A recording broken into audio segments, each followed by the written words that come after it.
Hi friends, എല്ലാവർക്കും പുതിയൊരു വീഡിയോയിലേക്ക് സ്വാഗതം. അപ്പോൾ നമ്മുടെ ഇന്നത്തെ വീഡിയോ എന്താണെന്ന് വെച്ച് കഴിഞ്ഞാൽ നമ്മുടെ വീട്ടിലുള്ള പഴയ പല കഷണങ്ങളൊക്കെ ഉപയോഗിച്ചിട്ട് നമുക്ക് ഇങ്ങനെ ഒരു അടിപൊളി ബുക്ക് ഷെൽഫ് വീട്ടിൽ തന്നെ ഉണ്ടാക്കിയെടുക്കാമെന്നാണ് നമ്മുടെ ഇന്നത്തെ വീഡിയോയിൽ നോക്കാൻ പോകുന്നത്. അപ്പോൾ നമുക്ക് വീഡിയോയിലേക്ക് പോകുന്നതിന് മുമ്പ് ചാനൽ ഇതുവരെ സബ്സ്ക്രൈബ് ചെയ്യാത്തവരെ ആരെങ്കിലും ഉണ്ടെങ്കിൽ ചാനൽ ഒന്ന് സബ്സ്ക്രൈബ് ചെയ്തേക്കാം.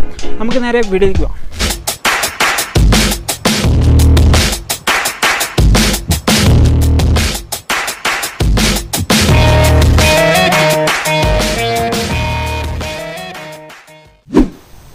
ഓക്കെ, അപ്പോൾ നമ്മൾ ബുക്ക് ഷെൽഫ് ഉണ്ടാക്കാൻ വേണ്ടി ആദ്യം ഇതുപോലത്തെ കുറച്ച് പഴയ പലക കഷ്ണങ്ങളാണ് എടുത്താക്കുന്നത്. അപ്പോൾ നമ്മളിവിടെ ഒരു 3 പലക കഷ്ണങ്ങൾ എടുത്തിട്ടുണ്ട്. കുറച്ച് വീതിയുള്ള ടൈപ്പാണ് നമ്മളിവിടെ എടുത്താക്കുന്നത്. ഓക്കെ, ഇനിയിപ്പോൾ നമുക്ക് ഇതൊരു അളവിന് കട്ട് ചെയ്യണം. അപ്പോൾ അതിനുവേണ്ടി ഇവിടെ ഒരു 35 സെൻറ്റിമീറ്റർ നീളത്തിലുള്ള ഒരു പലക വെച്ച് നമ്മളിവിടെ ആ ഒരു അളവ് 35 സെൻറ്റിമീറ്റർ ഇവിടെ മാർക്ക് ചെയ്ത് വെച്ചിട്ടുണ്ട്. ഓക്കെ, അപ്പോൾ നമുക്ക് ഇതുപോലെ ഒരു 4 ടൈപ്പ് മാർക്ക് ചെയ്ത് വെക്കണം.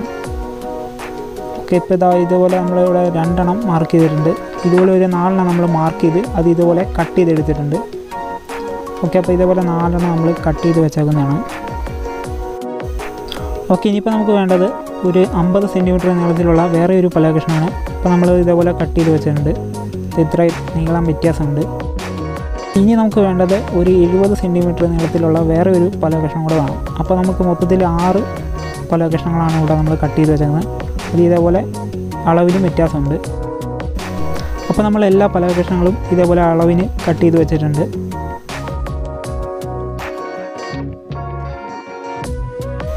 ഓക്കെ, ഇനിയിപ്പോൾ നമ്മൾ കട്ട് ചെയ്ത് വെച്ചേക്കുന്ന വുഡ് പീസുകളൊക്കെ നമുക്ക് എല്ലാം ഒന്ന് കഴുകി വൃത്തിയാക്കണം. അതിനുവേണ്ടി ഇവിടെ ഒരു സാൻഡ് പേപ്പറും ഒരു തുണി കഷ്ണവും കുറച്ച് വെള്ളം എടുത്തിട്ടുണ്ട്. ഈ തുണി ഇതേപോലെ വെള്ളത്തിൽ മുക്കിയിട്ട് നമ്മൾ ആ തടി കഷ്ണം ഒന്ന് നനച്ച ശേഷം സാൻഡ് പേപ്പർ ഇട്ട് ഇതേപോലെ ഉരച്ച് കഴുകുക. നല്ല വൃത്തിയായിട്ട് നമുക്ക് കഴുകി കിട്ടും. അപ്പോൾ ഇതുപോലെ നന്നായിട്ടൊന്ന് കഴുകിയിട്ട് വെയിലത്ത് നന്നായിട്ടൊന്ന് ഉണക്കിയെടുത്ത് കഴിഞ്ഞാൽ നമുക്ക് അടിപൊളി മരക്കഷ്ണങ്ങളായിട്ട് ഇതുപോലെ റെഡിയായി കിട്ടും.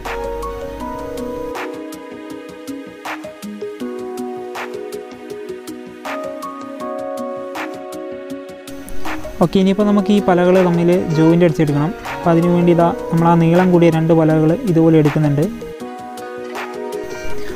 ഇനിയിപ്പോൾ നമുക്ക് ഇതുപോലെ ആ 2 പല കഷ്ണങ്ങൾ ഇതേപോലെ സെൻറ്ററായിട്ട് അറേഞ്ച് ചെയ്യണം. അപ്പോൾ അതിനുവേണ്ടി നമ്മൾ അതിൻ്റെ അളവൊക്കെ എടുത്തിട്ട് ഇതേപോലെ സെൻറ്ററായിട്ട് കറക്റ്റ് മാർക്ക് ചെയ്ത് വെക്കാം.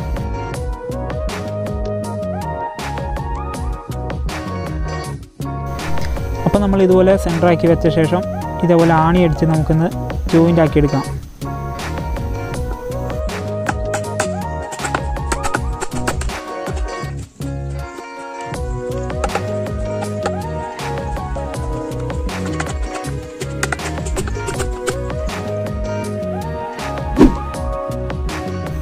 ഓക്കെ, അത് കഴിയുമ്പോൾ നമുക്ക് ഇതുപോലെ റെഡി ആയിട്ടുണ്ടാവും.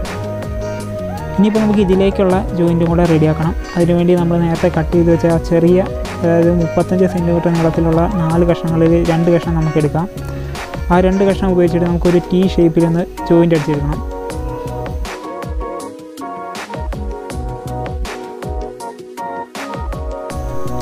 ഓക്കെ, അപ്പോൾ നമുക്ക് ആ സെൻറ്റർ ഭാഗം ഒന്ന് മാർക്ക് ചെയ്തതിന് ശേഷം നമുക്ക് 2 പലകളും തമ്മിലൊന്ന് ജോയിൻ്റ് ചെയ്യാം. അപ്പോൾ നമ്മൾ ഇതുപോലെ മാർക്ക് ചെയ്ത് അടിക്കുകയാണെങ്കിൽ കറക്റ്റ് ലെവലായിരിക്കും, കറക്റ്റ് ആ സെൻറ്റർ നമുക്ക് കിട്ടും.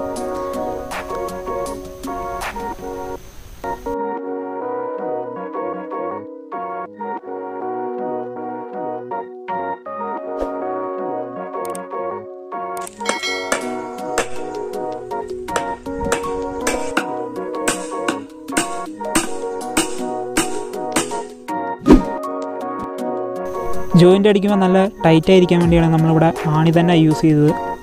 ഓക്കെ, അപ്പോൾ നമ്മളിവിടെ ഒരെണ്ണം T ഷേപ്പിൽ റെഡിയാക്കിയിട്ടുണ്ട്. നമുക്ക് രണ്ടാമത്തതും ഇതേപോലെ T ഷേപ്പിലൊന്ന് ജോയിൻ്റ് അടിച്ചെടുക്കാം.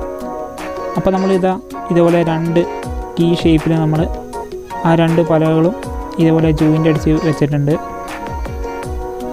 ഓക്കെ, അപ്പോൾ ഇത്ര റെഡിയാക്കാം. അതിനുശേഷം നമ്മൾ നേരത്തെ ജോയിൻ ചെയ്ത പല കഷ്ണം ഇതേപോലെ എടുത്തിട്ടുണ്ട്. ഇനി നമുക്ക് ആ T ഷേപ്പ് ഇതിലേക്കൊന്ന് അറേഞ്ച് ചെയ്ത് വെക്കാം.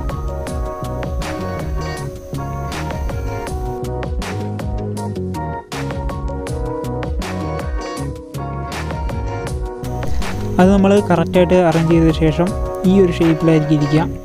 പിന്നെ നമുക്ക് ആ T തമ്മിൽ ഒന്ന് ജോയിൻ്റ് അടിച്ചെടുക്കണം.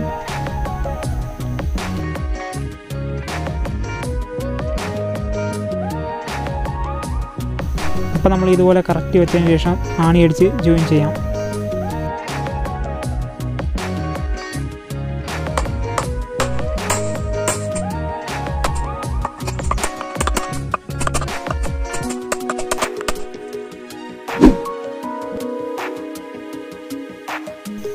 ഇനിയിപ്പോൾ നമുക്കിത് മൊത്തത്തിലൊന്ന് ജോയിൻ ചെയ്യണം. അപ്പോൾ അതിനു വേണ്ടി ആ ഒരു അളവൊക്കെ നമ്മളൊന്ന് ഇതുപോലെ മാർക്ക് ചെയ്ത് വെക്കുക.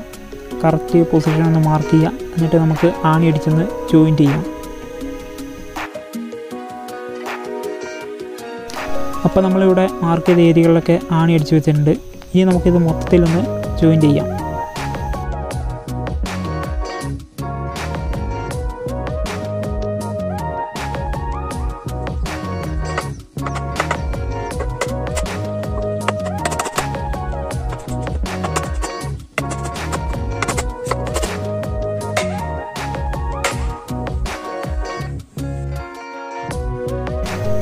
ഓക്കെ, അപ്പോൾ ഇതും കൂടെ കഴിഞ്ഞാൽ നമ്മുടെ ബുക്ക് ഷെൽഫിൻ്റെ പണി ഏകദേശം തീർന്നിട്ടുണ്ട്.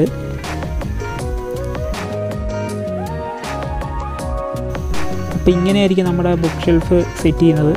അപ്പോൾ ഇതിൻ്റെ ഇടവഴികളിൽ, അതായത് ഈ ജോയിൻ സൈഡുകളിലേക്കുള്ള ഗ്യാപ്പൊക്കെ നമുക്കൊന്ന് ഫില്ല് ചെയ്യണം. അതിനുവേണ്ടി കുറച്ച് പുട്ടിയിട്ടിട്ട് നമുക്ക് ആ ഒരു ഏരിയയൊക്കെ ഒന്ന് ഫില്ല് ചെയ്തെടുക്കാം.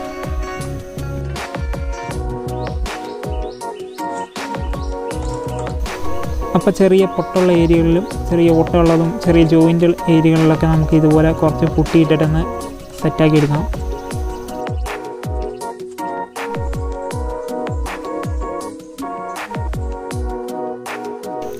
ഓക്കെ, ഇനിയിപ്പോൾ നമുക്ക് ഈ പുട്ടിയൊക്കെ ഒന്ന് ഉണങ്ങി കഴിയുമ്പോൾ ഒന്ന് ഉരച്ച് ലെവലാക്കി എടുക്കണം.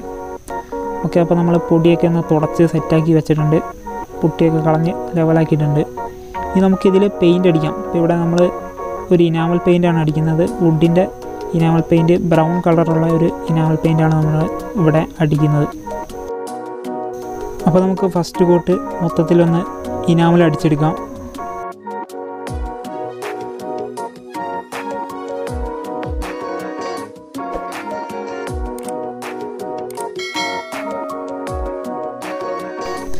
ഓക്കെ, അപ്പോൾ നമ്മളിവിടെ ഫസ്റ്റ് കോട്ട് ഇനാമൽ അടിച്ചിട്ടുണ്ട്. ഇനിയിപ്പോൾ നമുക്ക് ഇതൊന്ന് ഉണങ്ങിയ ശേഷം സെക്കൻഡ് കോട്ട് അടിച്ചെടുക്കാം.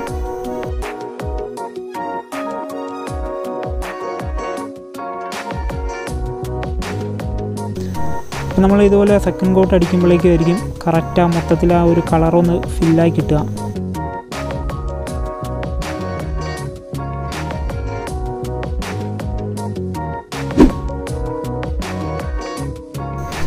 ഓക്കെ, അപ്പോൾ നമ്മളിവിടെ സെക്കൻഡ് കോട്ട് പെയിൻ്റൊക്കെ അടിച്ചിട്ടൊന്ന് ഉണങ്ങി തുടങ്ങിയിട്ടുണ്ട്.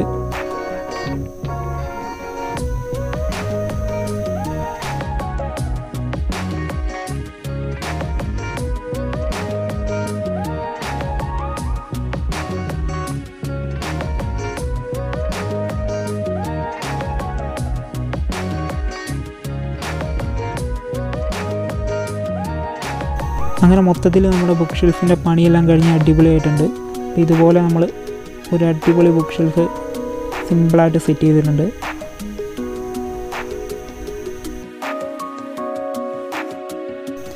ഇതിപ്പോൾ നമ്മൾ നിലത്ത് വെക്കാവുന്ന രീതിയിലാണ് സെറ്റ് ചെയ്തേക്കുന്നത്. ഇത് തന്നെ വേണമെങ്കിൽ നമുക്ക് ഭിത്തിയിലേക്കൊക്കെ നമുക്ക് സ്ക്രൂ ചെയ്ത് സെറ്റ് ചെയ്യാവുന്നേ ഉള്ളൂ.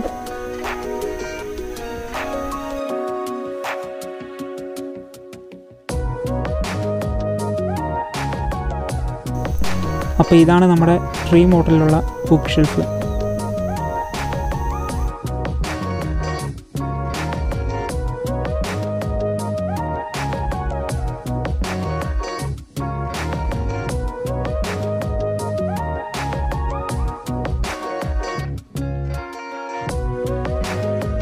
സോ ഫ്രണ്ട്സ്, ഇന്നത്തെ വീഡിയോ നമ്മളിവിടെ വൈൻഡപ്പ് ചെയ്യുന്നു. വീഡിയോ നിങ്ങൾക്ക് ഹെൽപ്ഫുൾ ആയിരുന്നു. വീഡിയോ ഹെൽപ്ഫുൾ ആയിട്ടുണ്ടെങ്കിൽ വീഡിയോ ഒന്ന് ലൈക്ക് ചെയ്യുക. അതുപോലെ ചാനൽ സബ്സ്ക്രൈബ് ചെയ്യാത്ത ആരെങ്കിലും ഉണ്ടെങ്കിൽ ചാനൽ ഒന്ന് സബ്സ്ക്രൈബ് കൂടെ ചെയ്തേക്കുക.